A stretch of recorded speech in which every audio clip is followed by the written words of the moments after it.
Hey everyone, welcome to Hub and Spoke, a storytelling platform produced by the J. Hurt Hub for Innovation and Entrepreneurship at Davidson College. I'm your host, Liz Smith Brigham, Davidson class of 2004, and director at the Hurt Hub at Davidson. We'll feature Davidson alumni and other members of our community who've started their own businesses, who are investing in innovation, and who are at the leading edge of solving the world's most pressing challenges. Through these conversations, we hope to inspire and connect the next generation of innovators and entrepreneurs leading lives of leadership and service.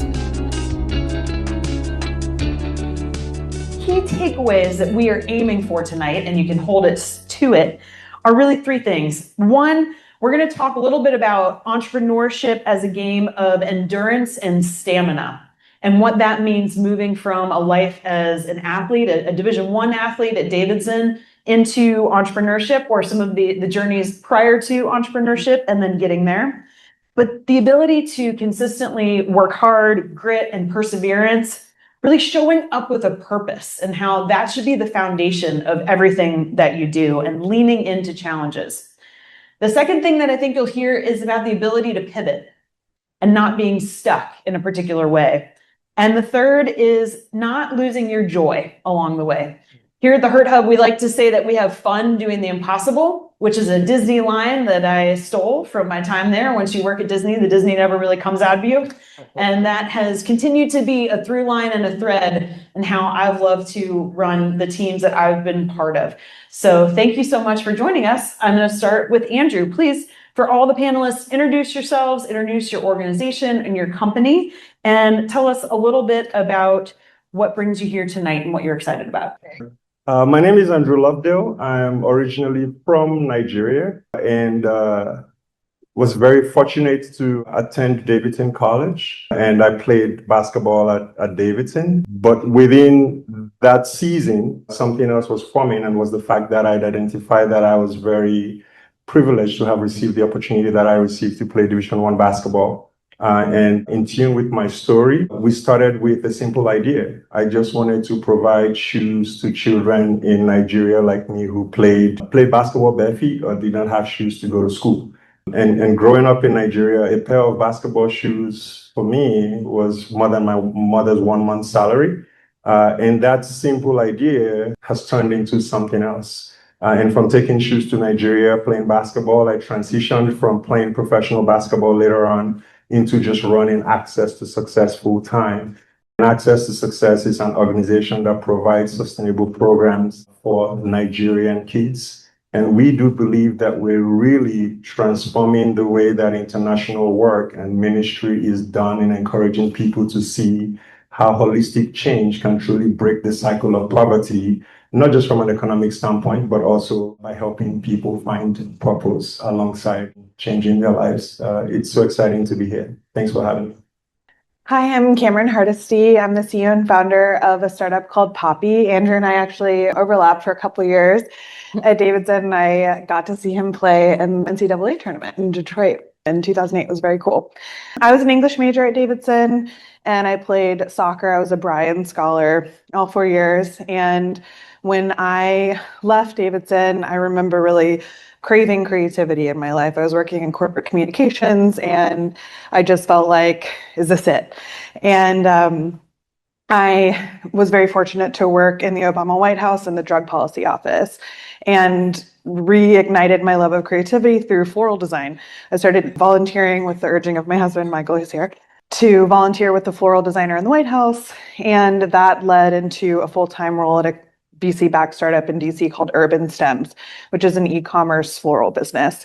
That's when I saw the opportunity to bring technology and a supply chain advantage to another category within the floral industry, which is wedding flowers. So I started Poppy in 2019 to do that. And since then, we've grown to about 30 employees and about $10 million in bookings a year. Hey everyone, I'm Andrew Ashur, and once upon a time I was a baseball player here. When I originally came here, I thought I was going to be a professional athlete after college. I learned while on campus I'm a much better nerd than I ever was an athlete. I majored in both econ and Spanish, worked 3 jobs, and actually founded Lucid Bots when I was a junior in college. And you might be wondering, like, how do you go from econ and Spanish to robotics? And honest answer is it happened by complete accident. I saw these window washers one day cleaning a large building. It's a somewhat windy day, and this platform they're on gets stuck in the wind, starts slamming against the building. And as they're up there, white knuckling the rails, hanging on for dear life, I just wondered, how come nobody's found a way to use technology to make this safer, make it more efficient? So long story short, I set out to solve that problem. Last year, we were recognized as the fastest growing robotics company in the country. We build both drones and ground-based robots that can clean, paint, and coat pretty much any type of built surface up to 20 times faster than the traditional methods. And the name of the game for us has always been just solving the next hard problem. So excited to share more of that journey. Fantastic. Thank you all for that. And hopefully that gives you a nice broad stroke of all the variety of backgrounds and things that we're going to talk about tonight. What I really want to dig into is this idea of identity. Because I think especially for Division I athletes, playing your sport can be very closely tied to your identity, just like founding a company can be very closely tied to your identity. So talk a little bit about how you transitioned from being known as a basketball player, soccer player, baseball player into your professional life, and then as an entrepreneur. What parts of that identity did you hold on to, and what did you shed? I'm happy to start off. I think the first thing I really held on to was just being hyper competitive. I love this concept of doing the impossible, winning in the big moment. When I was a sophomore, that was the year our baseball team went to super regionals. We won the conference, had these major upsets against UNC. And I remember looking at the stats after the fact, the probability of us winning and the way we won and getting to super regionals, it was like over a 1 in a million chance. And honestly, those stats fueled a lot of my thoughts behind this company. Because when I first started, everybody thought I was crazy.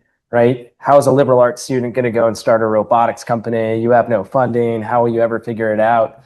And I just kind of leaned on that background of, well, we've always solved hard problems. We're used to doing the impossible. And you're hard to beat when you just show up every day and put in consistent work.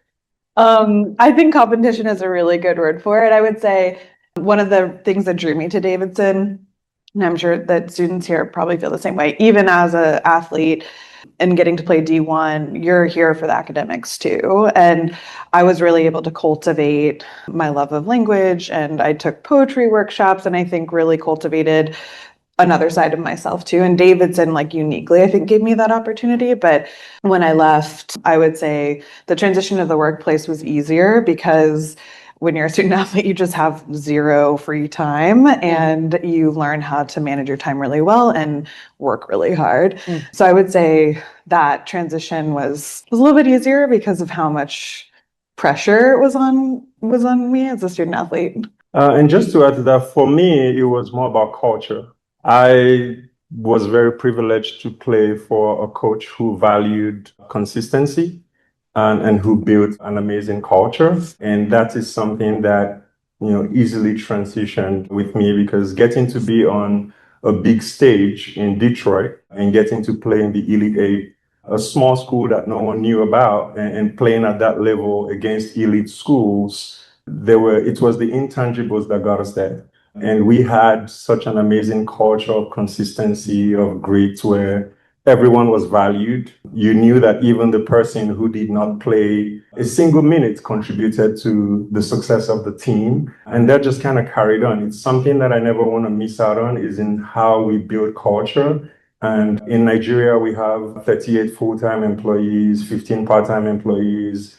We have 6 of us here in the office in the US. And culture is really critical to what we do, especially working internationally and making sure that we're in sync. So that's something that has transitioned with me from being a student athlete to now being in this space, is that it's a gift that I don't take for granted. Being in that space and understanding the gift that culture can truly bring into a transformative environment. Okay, I warned you all that I'm going to jump around, but you said culture. So we're going to go talk about team, because I think that is really important and related, obviously, back to your time as an athlete. But we talked about culture, time management, competition, grit, and resilience. I want to know, you just mentioned all the employees that you have. You obviously have more than just yourself. How have you thought about building a team culture a culture of excellence. Just walk us through. I really want to get down a level deeper to things that aren't on your website or that maybe you haven't shared before. Like let's have the real deal of how you build that team, and I'll have multiple follow-on questions. For us, it's really about the people. And in building the culture, we wanted to make sure that everyone who was part of our team had a say in it. And so the culture was not designed or developed by me. It was something that the whole team had to commit to. So at A2S, for example, we have what we call the FIT workplace culture, and it's faith, it's integrity, and it's teamwork. And that drives us. And we had to perform a simple exercise where, as a team, both here in the US and in Nigeria, we had to walk through different identities and try to truly see within the context of those who are on the team and what we're trying to accomplish, what were the key factors that would affect us as an organization. And so this was a whole exercise across the organization that helped us reach that decision that, hey, this is not something that is handing down to you and saying, let's leave it out. This is something where we each have a voice in it. And if you are committing to this, it's something that becomes a part of us. So that was the process for us, is ensuring that that fit workplace culture is something we each hold on to. And again, going back to basketball, I felt like I had a voice. I felt like, coach being able to look at me and ask me a simple question. Hey, College of Charleston, they play you this way. How do you guys want to play against this screen? Or how do you want to guard this? I think that when people feel like they have a voice in building any space, they take ownership. I think the fuel for the culture of our business is setting really audacious goals that look impossible to achieve or look silly to someone who's been in the industry for a really long time. And then once you actually realize you can build something totally new, I think it's really motivating for people who have been in an industry that hasn't really had much tech adoption or capital investment. And so I think to some extent, our culture has sort of been like self-creating and self-sustaining because of the vision that we've set and the goals that we're after. And then just very tactically, half of the team are moms. And I started building the team during COVID when there was this massive shift in the way people worked. And I think creating a culture that serves the type of people that you work with, so most of our floral designers are women, a lot of them are moms too, makes the company, again, sort of the culture self-sustaining when people feel like they're getting out of it what they're putting in. For us, early on, I think it's the people who start the company, the earliest hires, they really own the creation of that culture. Eventually it becomes that thing that's self-sustaining. But like beyond, values on a wall, for us, when we think about recruiting, this is a really big part of how we hire. After a screening interview, the next hire you have with our team is a values-based interview, and about half of our team is formally trained on how to conduct these values-based interviews. Because our whole philosophy is, I can teach you a lot of new skills. It's a lot harder to change who you are. And because we've been so intentional about the values from the start, when we have made the mistakes and hired the wrong person, like pretty quickly, the team almost has an allergic reaction, and so does that person. Because it becomes very apparent, like, oh, you're not living the values. Like, this is the way we act day to day. And just in terms of how we scaled it, I think you can read endless books on culture, on leadership, and barely start to scratch the surface. But we have a simple phrase we train all of our managers on, which is we want every person to feel like a valued member who's part of a winning team working on an inspiring mission. And if we emphasize those three things and we're excellent at them, there's a lot of forgiveness around the margins. Mm-hmm.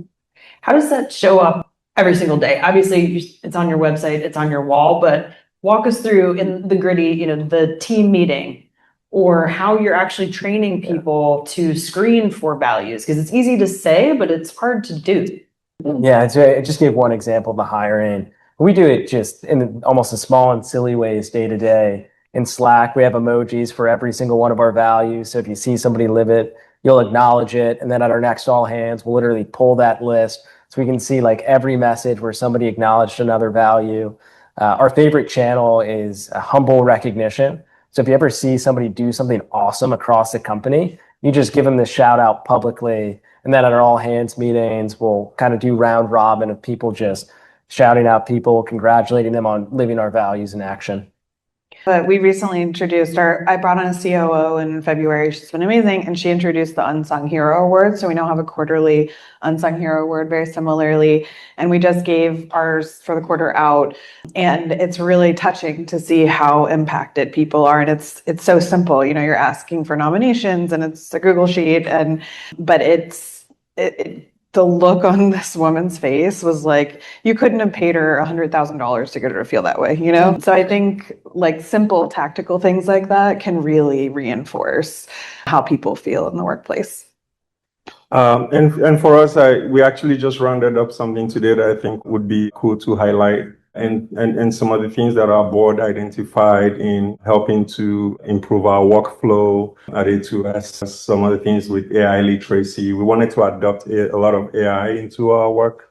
And so our impact coordinator in Nigeria made a whole competition out of AI literacy and workflow automation. And we are working across borders, right? We have a US team and a Nigerian team. And just making the workplace fun and purposeful is truly, truly essential. And every Monday you show up to work and there's this whole narrative around, hey, the US team is leading, who's going to be next? The entrepreneurial team in Nigeria, there's second place, and there's a whole graphic about like the cup, and there's this intensity in the office when people show up on a Monday morning to kind of see that we're learning as an organization because we do emphasize professional development, but it's also fun because we are competing in a healthy environment, and you can see teams cheering each other on, and also even across borders, just having some fun. And I was at the office on Friday when our missions program coordinator was just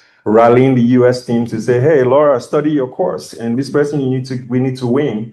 And then just last minute, the US team came and slipped through the EEP team and won. And there was this whole chat this morning where everyone felt like they snuck from behind. So things like that where work is fun, it's purposeful. And I think that for us is really critical, making sure people understand that what we do is beyond one, it's beyond self. It takes a whole team, and we need to come to work every day being fit. And that's why that word fit sticks with us in the workplace that we've built. I love it. How do you hold people to a standard of excellence?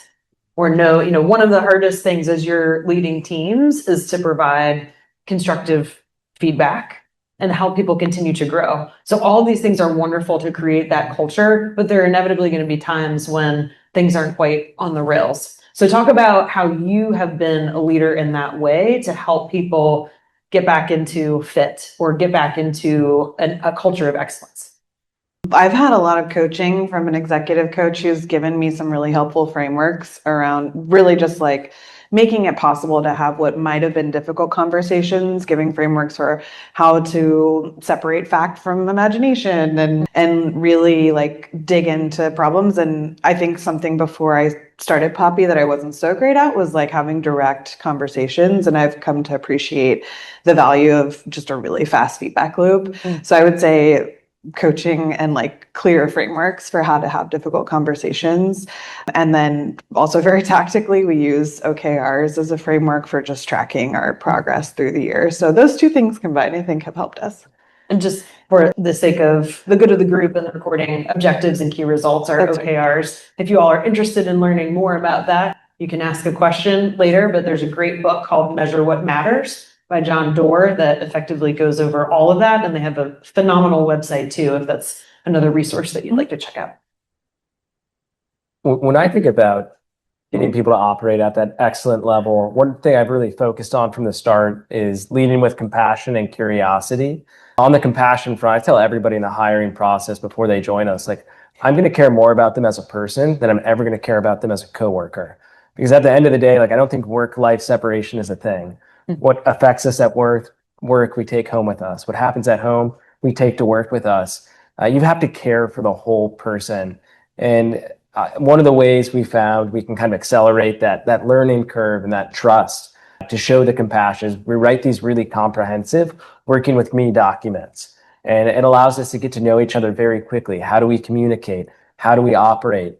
And then on the curiosity front, it's just always asking questions. If somebody doesn't hit a mark, like starting with curiosity versus, well, why didn't you hit this? And kind of like the score name. Almost always there's a story behind it that helps you understand, how do they think? How do they operate? What could I have done to better participate in getting them to be excellent?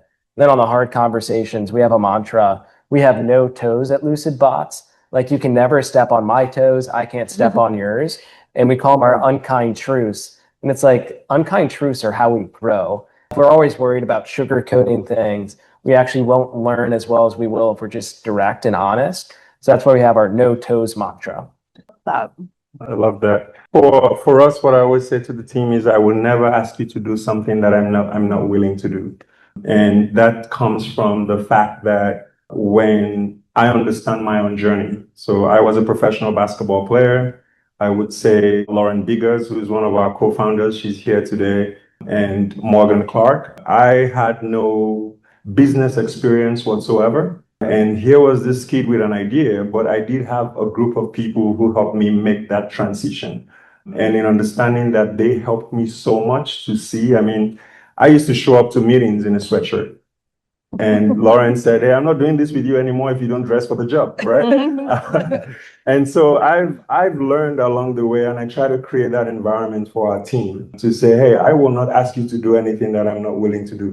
If you're gonna carry 10 bags of rice, I'm gonna put 10 bags of rice on my head." And I've kind of realized that by helping them understand the journey and helping them understand the growth path that I've taken, it really helps me also see that excellence is not a destination, it's a process.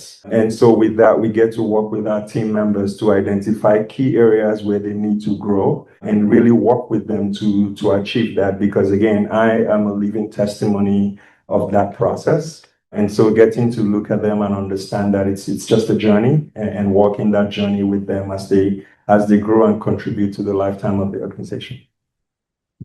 All right, we're going to pivot a little bit. I said there'd be pivots, and here's a pivot. We're going to pivot the questions. But I want to talk a little bit more about your individual businesses and organizations, and kind of get a layer deep into what are you doing on a day-to-day basis. But kind of walk us through a bit of what was one kind of really big decision that you made maybe early on that one turned out better than you had anticipated, or maybe didn't turn out as you had anticipated, and why, and how, kind of showcasing that resilience. How did you come back from that, or how did you use that to grow? I think for me, when I reflect on the journey of access to success, I remember just coming into the nonprofit industry, and everyone talked to you about mission creep, right? Everyone wanted you to keep things simple. But I had been a kid. I knew that I'd grown up in Nigeria.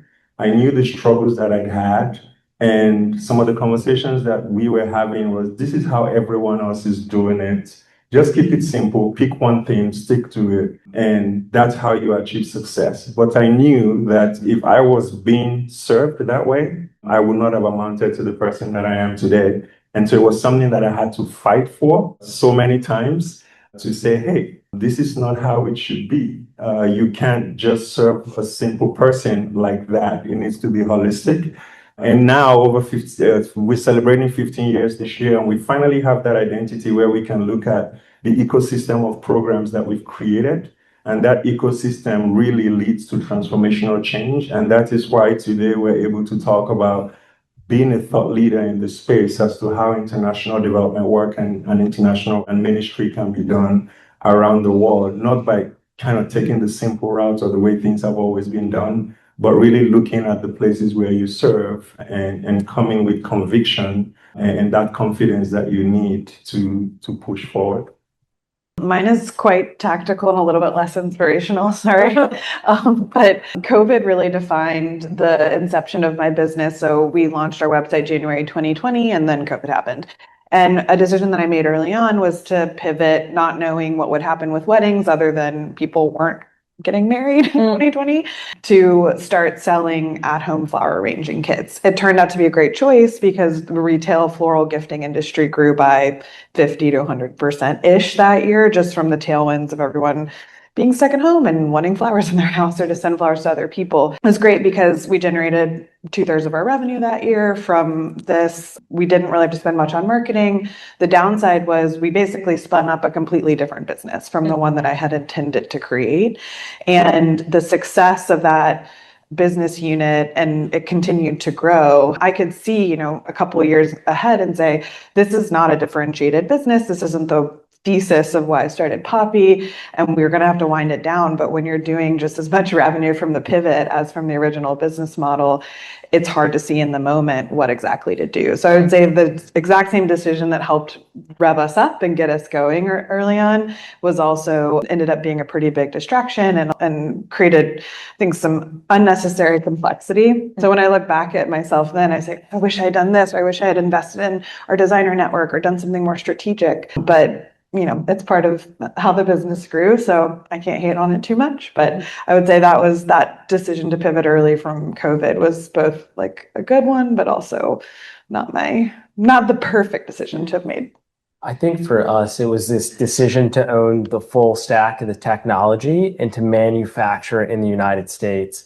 When we came to this decision, like at the time, everybody thought we were insane. This is the winter of 2018. We were using Chinese-made DJI drones, biggest drone company in the world, trying to just modify the hardware and software. Long story short, every drone we've got from them failed, and we realized that drones and robots are a lot like cars, and they need maintenance, they need repairs. And if we didn't build this technology from the ground up, control the supply chain and control the support, we were never going to be able to scale in the ways we want. So the decision to actually build from the ground up was a very intense one. And then to do it in the United States, everybody thought was crazy. But we said, hey, 10 years from now, what do we believe to be true? And one of those foundational truths was if drones and robots will be doing high value work, it's going to interject an unbelievable amount of economic uncertainty and like national security issue if we do not have domestic control of that technology. And it ended up being the right decision now a lot of years later. Thank you all for that. For all of these, there are many different sources of funding for all of your organizations and your companies. I always like to say that revenue is the best source of funding, but that I changed my tune when I started running a nonprofit. So that although that is important as well. But I'm curious if you all can share a little bit about not just your journey with funding, whether it was from a friends and family round or incubators or grants or philanthropy and all these different angles, but the choices to take funding at a certain place and from certain individuals or other organizations and how that affected what you're running today. Sure. When I left the startup that I was at before I started Poppy, it was frankly at the end of a really difficult year that had come as a result of almost running out of money. And this is a venture-backed company, almost running out of money, like 2 weeks away from lights out. The board basically took over the strategic direction of the business. And I learned a very hard lesson that year around the human impact of venture capital and that model. And so I went in to be really ambivalent about whether I was going to raise venture or not. Ultimately decided to, but have, I would say, been really careful about who our investors are. But the journey was a very typical venture journey. You start with friends and family, angel, seed round. We've worked with family offices. We've worked with strategic investors. Overall raised about $13 million in funding. But I was very informed by working at a company that I loved that got kind of turned inside out by raising too much and spending too much. So I would say, sort of taken this middling venture path. For me, it was really critical to figure out exactly where I got funding from. And that was because in learning about how I wanted to run A2S, I realized that with grants, for example, there were a lot of conditions that came. And when you work internationally, you have to meet those conditions. And what we really wanted to build, we didn't want to build anything that faced conditions and kind of took us away from the originality of our idea. And thanks to Dr. Menkhaus, who's a professor here at Davidson College, he was on our founding board. And after talking to him, I will never forget his counsel. And he said, if your goal is to truly impact people, then you need to build a people-to-people infrastructure, fundraising infrastructure. And so that's the route that we've taken. And just by my nature, I'm a relational person. And so it just works out. And our fundraising infrastructure is strictly people to people. We do have some grants. We do write grants and we do get grants, but those are the grants that we get at Access to Success fall in line with our mission, and we're not having to bend what we do to kind of fulfill the grantor's desires. And it gives me peace at night. And it comes back to the humane piece of doing things. And that is the fact that I am Nigerian, and what we've built was built to serve my people. And so I want to make sure that I serve them in a dignifying way. And so where I take funds from matter, and I really enjoy the challenge of building the people-to-people fundraising infrastructure, which means that there's such an opportunity to educate our donors. There's such an opportunity to tell stories and to make sure that there's a connection between those people who we're supporting and those who support them. And so there's a mutually beneficial approach there that has really fed my soul in a positive way and has kept me in line for doing this. So for us, that's the route that we've taken. And there's so many ideas out there, but it's really critical that you focus on what you're building and making sure that you don't have to change the originality of your idea just to make other people happy. Ooh, how to fund a business. Whenever I think about this question, I always like to ask the entrepreneur, what kind of business do you want to build? We knew pretty early on, we had this belief, whoever builds modular robots in the United States and gets physical AI working, that recipe, it could become one of the biggest companies in the world. Like, we want a shot for that. That's what we want to build. And within that, that's a capital intensive statement. So we knew early on venture capital was going to be a part of our story. We've raised a little over 20 million to date. We're fortunate to go through Y Combinator, which is an accelerator program out in San Francisco that kind of gave us like a badge of honor. But I also want to say, like, fundraising is not a badge of honor from a founder perspective. I never look at how much we've raised with pride. I always wish we could have done more with less. It really is this means to an end. And I want to be quite candid that it's so unbelievably challenging. From the first investor meeting I had to the first time we raised like a full $1 million check from one investor was 2,234 days. It was a slog. And like, we were doing all the right things, everything people said we were supposed to be doing. We were hitting the metrics, hitting the milestones. And I'm fortunate we've been able to raise what we have and grow in the ways we've been able to, but it's hard. It's really hard to fundraise. I was about to say, I wish I could say that raising venture has fed my soul the way that fundraising has, but it really has done the opposite. Well, and all of that, regardless if you're people to people or you have institutional investors, family offices, Y Combinator, Paul Graham, whoever is on your cap table now, they all have strong and potentially differing opinions. And so talk a little bit more about how you suss out, one, because you said you were really particular about what investors you take on. So how do you screen for a fit from an investor or from a philanthropic perspective? And then two, on the follow-on conversations, how do you take their feedback or not, determine what you're going to put into practice when you know they're looking for some sort of return on their investment? I'll take that one. I did Techstars, which is another accelerator, and my managing director, I remember when I was first fundraising, suggested that I do a virtual beer with Chris Langford, who ended up being our seed round lead. And we did a virtual beer over Zoom, and we just got along. Like, I was like, oh, this is someone I'd be friends with. Like, we have things in common. I like the way he is. Just the vibes were good. And I think the vibe check is like a really important part of fundraising for any type of business. So virtual beer or coffee or whatever, vibe check was like thing number one. And I think when you know your industry really well, my investors have been really respectful of the knowledge that I have and the reps that I've put in to really understand the industry that we operate in. And so I would say there's no one like in my ear telling me what to do, but I've started to anticipate the types of questions that I'm going to get at board meetings, especially from Chris. He's a banker. He's always digging into our financials. He's always has the same questions about cash conversion cycle. So I've learned to kind of get ahead of that. But I would say the vibe check prevents you from bringing people onto your major investor list or onto your board who are going to have uninformed, strong opinions that you have to navigate around. I'd say my answer to this has evolved over the years. Now, as we raise, whenever an investor asks, like, oh, what do you look for in a partner? I always say quite directly, a good human. And what I mean by that is so much of entrepreneurship is a game of endurance, as Liz mentioned. And it's about showing up the next day to solve the next hard problem. Because as you grow, like the problems never go away. They just change size, they change shape.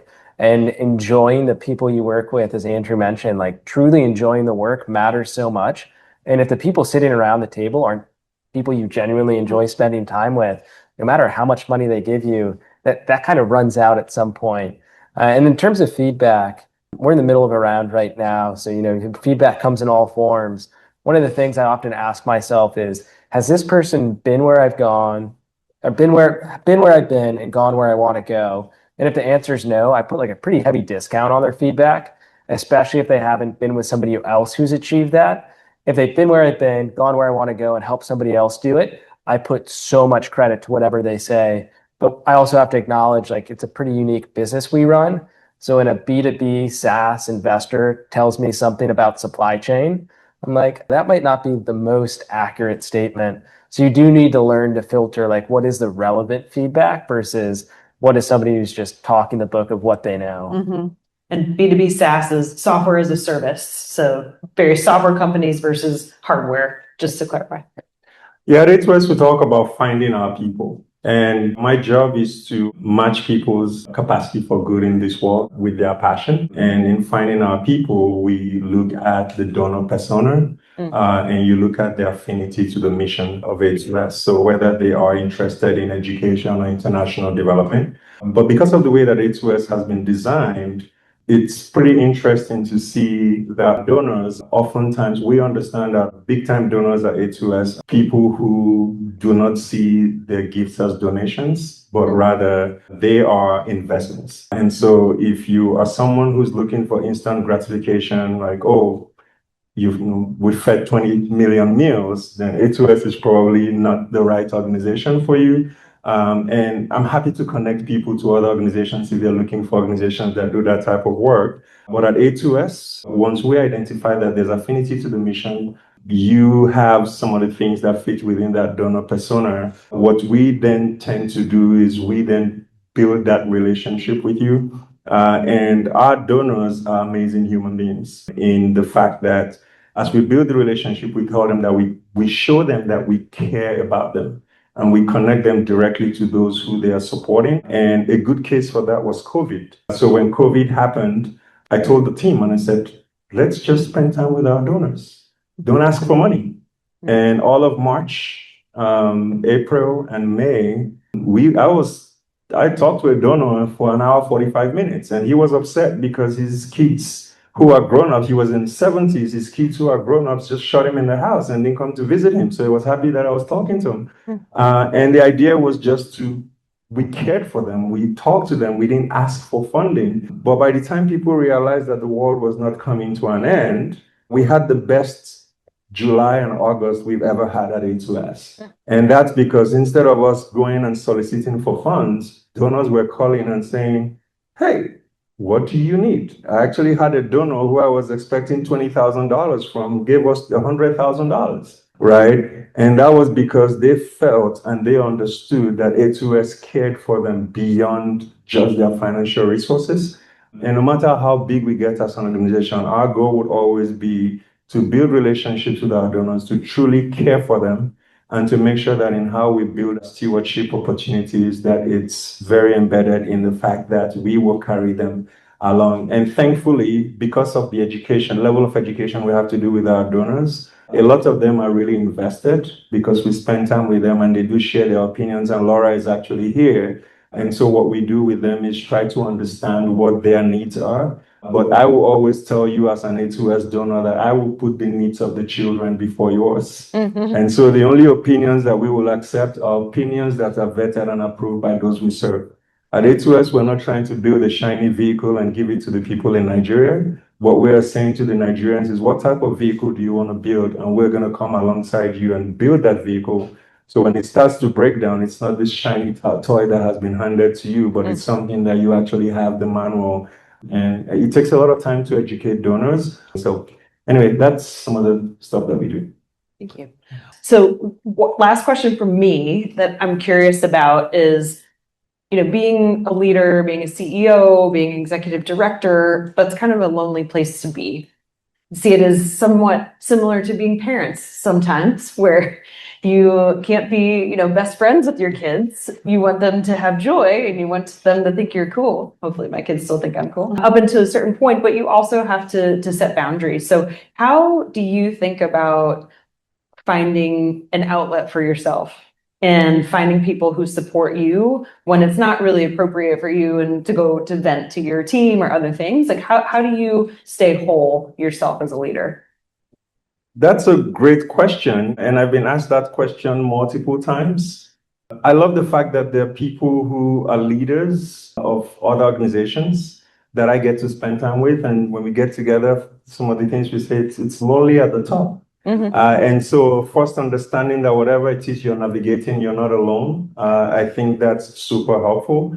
And I really do not believe in shutting down, because when I shut down, I panic. So when people say they're going on vacation and they're going to shut things down, I'll be that person that's thinking, oh, 1 week away and you're going to come back and you're going to die because there's all this work that's piled. So usually my vacations, I tone things down, but I still try to accomplish simple tasks.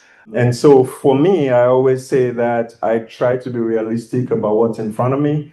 But I will tell you this, when I'm with my wife and when I'm with my kids, I don't know how it happens, but it's an automatic shutdown. And so that is what I call my place of rest, because when I'm with them, I'm not thinking about work or anything like that. I try to be very, very present, and I feel very restful in those moments. And so part of how I rest is I fight for that time, because time with them is when I feel like I can truly disconnect. Left to myself, it's just, I go nuts.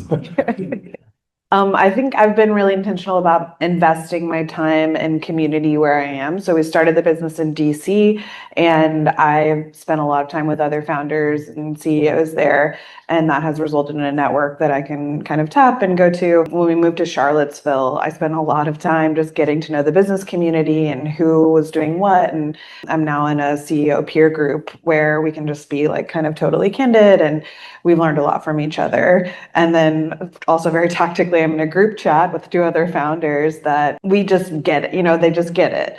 And there's not a ton of people who you can be super candid with who also understand the frameworks that you're operating within and the capital structures that you're in. And so I think the one-on-one relationships or the small group relationships with other CEOs and founders have been my refuge. And also because my husband's here, I will have to say that like spending time with him, and he works with me, having someone side by side with me. I was a solo founder, but having someone who has been with me at every chapter of the business, I don't think I really have even fully appreciated how valuable that's been, having like a really supportive partner. So I think that's a big part of it too.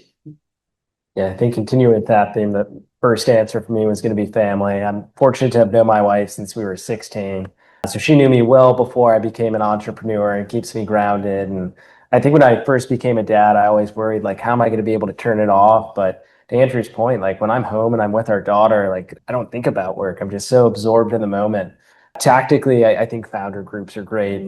I've always got like a peer group of founders that I know I can lean on, and hopefully I provide them value from time to time. And then the other element is through every chapter of our company, I've always had some either informal or formal mentor or advisor who was not invested in any single way in the company, but had good background experience to be a problem-solving partner with me. And I've always found that to be really good, to have somebody who cared about me and cared about the success of the company, but not in like a monetary way, more of an emotional way. Great. Wonderful. Thank you. Well, we'll open up the floor to audience questions. Hi, thanks y'all for sharing the story. I feel lucky that I went to Davidson with 2 of you guys and known Cameron since she was 15. I picked her up, I think. Yeah. To a party, to be clear. But clearly athletics is what brought you here to this panel today, but as a veteran world language teacher, I can't help but notice. Can you speak to like the role of multilingualism and multiculturalism in your businesses and in your path? I'd love to hear that side of me. I definitely can. I know you can. Go for it. No, it's a really important piece because I work with Americans and Nigerians, and oftentimes I feel like the US team, they get the brunt of it because my accent can be quite a challenge sometimes. We had a retreat this morning and I said 2035 twice and they thought I said 2025. So someone was setting a goal for 2025 because but I think it's a beautiful thing in the way that we've navigated it. Nigeria is so multi-ethnic and there's such different cultures and norms, and we have to deal with time, we have to deal with tone, right? And Nigerians are very direct, so sometimes they say certain things, and US team is like, "Oh, I can't believe they just said that." And I was like, "It's just normal. And so it has a place. But what's happened with that is it's allowed us to not take ourselves too seriously, because when you go out in the world, there's so much information overload in the first place, but also there's a particular way that you are expected to express yourself.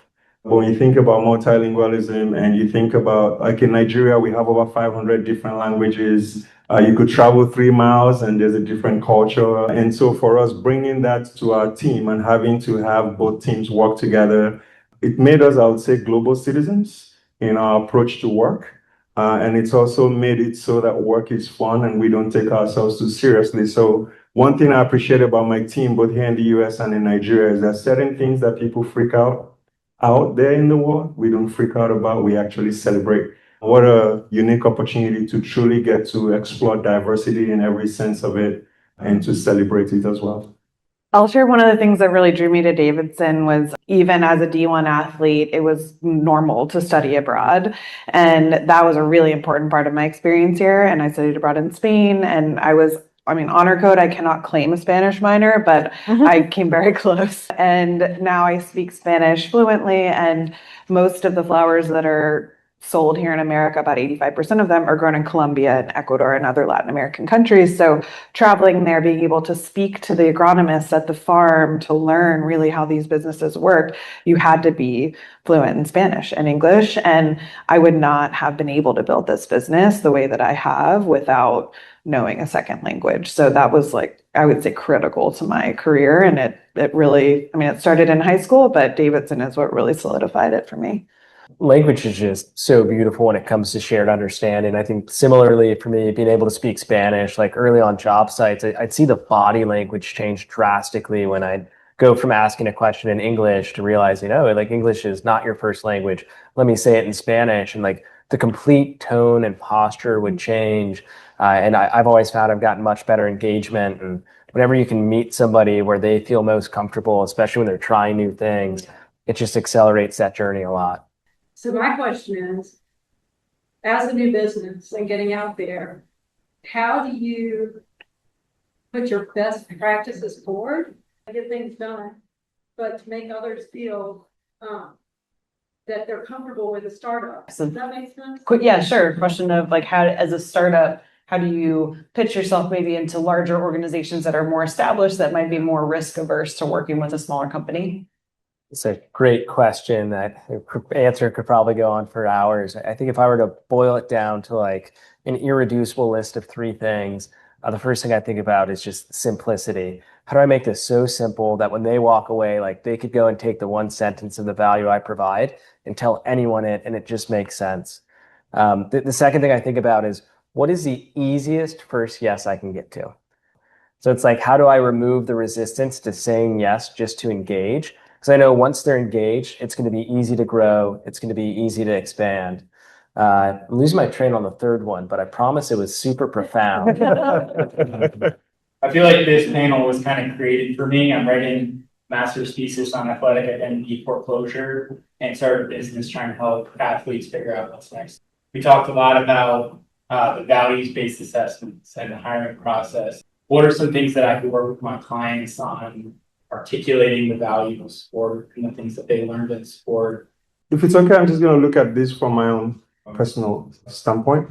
I think one of the things that happens when you play sports is that you understand the competition, right? And with every game plan is different, and every person there that you encounter is different. And I think just being able to use terminologies that they are familiar with to help them understand how that will relate when they transition or in that space. So being able to look at a kid and say, hey, every time you game plan you had a goal for the season, but every team was different. So approaching that, we had scouting reports, right? And so you planned for every team differently. So knowing your competition and knowing what approaches you want to take. So being able to have such conversations with them. I'm speaking to you because I always said if I did not run a nonprofit, I would run a company that actually helped athletes transition from high school to college to the pros, and then from the pros transition back into life. So this excites me that you're kind of doing something similar. And I think just being able to also understand that being into sports allows you to probably understand how to navigate audiences, right? You get to understand how to communicate with your teammates, ensure that you're moving towards the same thing. If you're playing at a certain level, you understand how to communicate with the fans, with the media. These are different aspects, and you get to communicate based on the segments that you're dealing with. And I think that when you look at it and you break it down, the students will be able to see themselves transitioning and understanding that, hey, I might not have this big degree, but these things that I've walked through, the diligence that I put into my sport actually translates into whatever sector I'm going into. And then what about goal setting? They set goals, and you come to practice and coach say, this is our goal for the year. And everything that you do every day is working towards that goal, right? And so using terminologies and experiences that they're familiar with, I think will be really key in helping them understand what that next phase could truly look like. I would say piggybacking on that, like two things: continuous learning and resilience. I think as an athlete, you're always trying to get better. You're never like, well, I'm good enough now, like I'm done. Every practice, you're there to get better and learn a new skill or juggle 10 more times than you did last time playing soccer. And I think that's directly applicable to the workforce, especially the workforce that we're in now, where if you're not continuously learning, you're obsolete, within a week. And then grit, I still to this day believe there's like nothing harder, no offense to baseball and basketball, than soccer preseason in August when you're running the Cooper test or you're running 2 miles for time. I will never, ever forget, as long as I live, the feeling of pushing through the pain. It's psychological, it's physical, and you just don't stop. You just keep going. And there is nothing more important to entrepreneurship than just putting one foot in front of the other, no matter how slow you're going, no matter how much it hurts, to just keep going. And I think that's directly applicable to not just entrepreneurship, but any type of job. I'll be brief looking at the time. I think to answer the question slightly differently, I don't know how much experience matters in every context, especially when you're transitioning from an athlete to the real world. Like from a startup seat, when I'm hiring, I care more about what are the hard problems you solve versus like what was your GPA. When I see you're a student athlete, that already gives me like a baseline level of grit. I know you were able to endure. So I'm like, I know if there's a hard problem in front of you, you're not going to get very overwhelmed, maybe modestly so. But you've got that foundational skill set, and there's a beautiful world out there that exists beyond just the corporate world of people would be really excited to work with student athletes. Well, thank you all so much for your time tonight. This concludes our Hub and Spoke series for the year for 2025. So thank you all so much for being a part of this. And thank you so much for coming.